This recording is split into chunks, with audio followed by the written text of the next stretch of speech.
Welcome back. Continuing to help us get our life plan in place is David L. Carrier. Good morning to you. This is a song about a moped, and it's really cool. But we're talking pie today. We're talking Big slice of the pie. It knows the way to my heart now. Pies bringing and me pots. food. Yeah. That's right. That's right. Well, especially appropriate now that we're planning for the little one. Yes, right. Yes. See, here's the thing. When most people think of their estate, they think of it as a pie, right?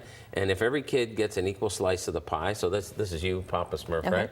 And if everyone gets, now this is where you're supposed to do your action thing. We're supposed to put the pie on the plate. See? Yeah, there you go. See? Cool. Excellent. Wow, you must be like crafty or something there. Right. Used to wait on tables here and there, you know. So everybody gets an equal slice of the pie. Fair is equal, equal is fair. I mean, that's how people view it. And that's true when it comes to adults, okay? Because your kids are either on the path or they're not. And if they're not, well, look, here's what you're getting. Be happy with it. Sure. Very, very different when we have minor children. Fair is not equal. Right. Okay. It's not equal because, let's say, you know, this guy's on the chess team and she's on the traveling, you know, volleyball team. Well, there's different expenses involved. Right. You know, if one of your kids needs orthodontia, you don't give the other one $6,000 because, well, that'd be equal, right? But where's the fairness? Sure. You know, one of them breaks their arm. You don't give the other one the deductible for the emergency room. My sisters would have gotten a lot of extra money. I was the deductible in the family, absolutely. So how do we do that? Well, if the parents are not around, we don't view it just as a pie. It's not dessert for your younger kids. And younger, I mean under 25, right? When they're still getting their feet on the path. It's not equal, fair is not equal, equal is not fair, so we keep a good chunk of the estate in the pot. See, with IRA money, individual retirement account, 401k money, tax advantaged money, retirement plan assets, we have to do the pie on it because that's how the kids get the maximum tax advantage, right? But with everything else, we put that in the pot, and so if somebody needs more, well, fine, we can dish out more. See, this is suspension of disbelief. There's nothing actually in the pot. Acting is very good today. Yeah, well, thank you. Yes, Thanks it's very good. I work on that. I've been rehearsing all weekend. But that's the, you know, you dish it out according to what they need. Everybody gets something. Everybody gets the tax advantaged accounts. But how we dish out the insurance or sale of the house, you know, the other assets that you may have, well, that depends on what their needs are. Right. So it's very important, of course, to make sure that you have somebody in whom you have a high degree of confidence making those decisions. Right. You know, for that. And we always refer to children, but what if I have, you know, nieces and nephews that maybe, since I'm only going to have the one child at this point, right. but I have nieces and nephews too, that all kind of, how does that all come into play? Well, you get to decide, you know, do I, if I have younger kids, you know, what's the idea?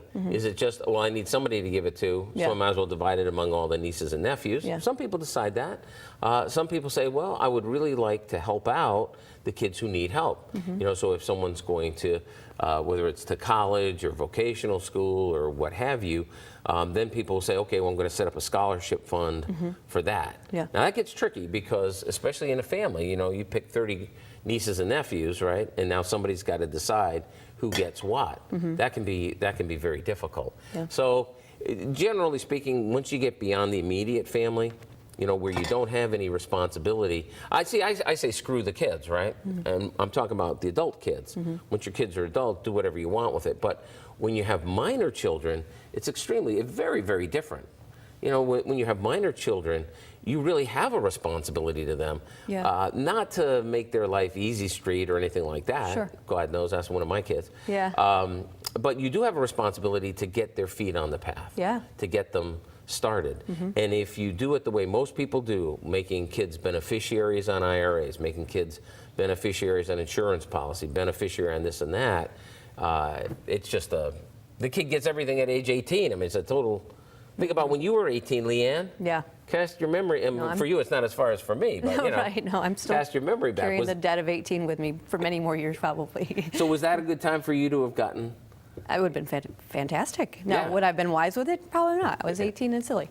All right, pie. Pie comes into play here with some of your upcoming sessions, right? That's exactly right, because we have the world famous, at least I hope it's world famous, Black Friday workshops. Those are coming up the day after Thanksgiving, and pie is guaranteed at the Black Friday workshops. We're doing them not only in Grand Rapids, but also in, I think we're in Muskegon,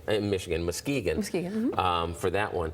But we're doing the workshops every week. This week's workshops, I believe, are there might be a couple seats left, but probably not. But the Black Friday, here's the thing with the Black Friday workshop.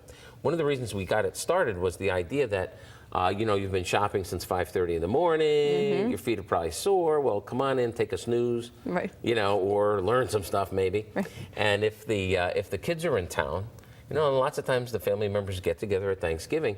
And frankly, the Life Plan Workshop can be a very good way for you to get the conversation started with mom, dad. I got to tell you, the most difficult thing, we were just talking about this morning, the most difficult thing is to get that conversation started. I mean, we have families, right, who are still putting off the planning despite the fact that one of the spouses has the Parkinson's diagnosis. You get a diagnosis, you'd think, well, jeepers, maybe we should start thinking about this stuff. Right. And then you've got other folks who saw it happen in their own family or with a friend, and they're just breaking down the doors. Yeah. But it's a way to get the it's what we've come up with. It seems to have worked for the last I don't know, 10, 15 years. So all right, we're sticking with it. Well, there you have it. This is the person to turn to, him and his staff. Go ahead and give him a call locally, 616-361-8400. Visit them on the Beltline too. It's at 4965 East Beltline Northeast. DavidCarrierLaw.com for more details. Thanks for stopping by. Thank you, Leanne. Absolutely.